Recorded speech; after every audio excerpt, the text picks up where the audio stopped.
Les gars, la meilleure sélection du monde actuellement. 4-1 contre la Suisse ayant un carton rouge. En fait, lui, j'ai capté, hein. Il veut pas jouer pour le PSG. C'est trop grave ce qu'on voit de lui au PSG et le Xavi Prime qu'il devient lorsqu'il vient en sélection. Arrivé en Espagne, il devient le joueur le plus complet du monde. Avec une finition, j'en parle même pas. En pleine possession de la Suisse pour le 2-2, c'est lui qui vient mettre le 3-1. Il est trop décisif. À partir d'un moment où un petit de 17 ans a pris les contrôles du FC Barcelone et de l'équipe de l'Espagne, arrive à l'orienter, à la diriger, à devenir les patrons de ses équipes. Ça vous en dit long, j'ai pas besoin de parler. Lamine Yamal est carrément hors du commun, les gars. Le fait qu'il ne fasse aucune différence autant en club qu'en sélection, c'est spectaculaire. Quel que soit l'endroit, il arrive à rendre meilleur ses coéquipiers. C'est pas le joueur qui va chercher à briller le plus. C'est le joueur qui va chercher à ce que son équipe gagne et que ses coéquipiers soient littéralement épanouis. Il est juste d'une bonté incroyable en fait. Quand tout va bien en Barça, tout va bien en sélection espagnole. Il n'y a rien à dire, hein. Ils sont tous en feu. L'entrée de ce type, alors que la Suisse cherche à rattraper le score, le 2-2, délivre sa passe D à Fabien Ruiz et en plus de ça, vient marquer le 4-2 derrière. Là, les joueurs barcelonais, espagnols, ils sont tous incroyables. Réaliser cette performance face à l'une des meilleures équipes de l'Euro 2024 récemment, étant en plus de ça en infériorité numérique, il n'y a rien à dire que l'Espagne montre encore une fois sa supériorité incroyable. Confirme bel et bien qu'elle est actuellement la meilleure sélection du monde. Derrière tout ça, il y a un vrai collectif, une vraie gestion de la part de La Fuente. Et avec cette manière de faire, ils peuvent qu'enchaîner.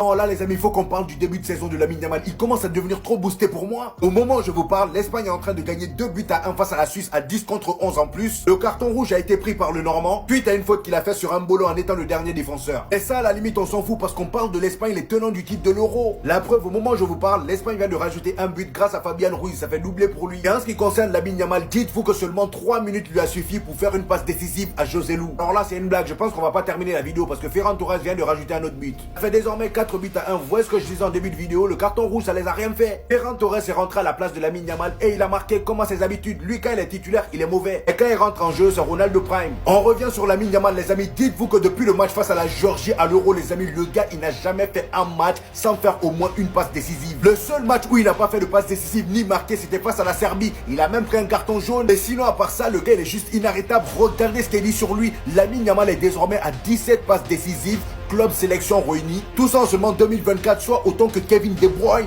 Là, il est en train de faire concurrence à Kevin De Bruyne, l'un des meilleurs milieux de l'histoire du football. C'est une dinguerie, c'est pourquoi je vous dis, ce gamin-là, il me fatigue. Là, il commence à devenir inarrêtable. Encore Neymar a encore rechuté, les amis. Selon Foot Mercato, les amis, Neymar a passé des tests médicaux et physiques qui ont été peu concluants. Il aurait besoin encore de 2 mois de convalescence pour compléter complètement son programme de réhabilitation avant de jouer des matchs. Dites-vous que le dernier match qu'il a joué remonte au 10 octobre 2023, les amis, ça fait presque un an. À cause de cette rechute là, les amis, Al Hilal a décidé de ne pas l'inscrire. Ils ne veulent pas dépenser dans le vide et c'est compréhensif. Le gars, depuis son arrivée, il prend des gros salaires sans même jouer ne serait-ce qu'un seul match. Quand je pense à cette version de Neymar là, les amis, je me dis mais quel gâchis. Pour ceux qui s'en rappellent, à cette période là, les amis, Lionel Messi s'était blessé et allait être absent pour 2 mois, les amis. Et pendant ces 2 mois là, les amis, Lionel Messi allait manquer 9 matchs. Bien évidemment, il fallait quelqu'un pour prendre la relève. Vous inquiétez pas, Neymar était là. Et à ce moment là, je me suis dit non, ce gars là, après Lionel Messi et Cristiano Ronaldo, c'est lui, il n'y a aucun doute. Regardez-moi les stats qu'il a fait pendant l'absence de Lionel Messi. Il n'y a pas un match où il n'a pas fait du sale. Le premier match, il a marqué 4 buts et une passe D. Le deuxième match, 1 but. Le troisième match, 2 passes D. Le quatrième match, 1 but. Le cinquième match,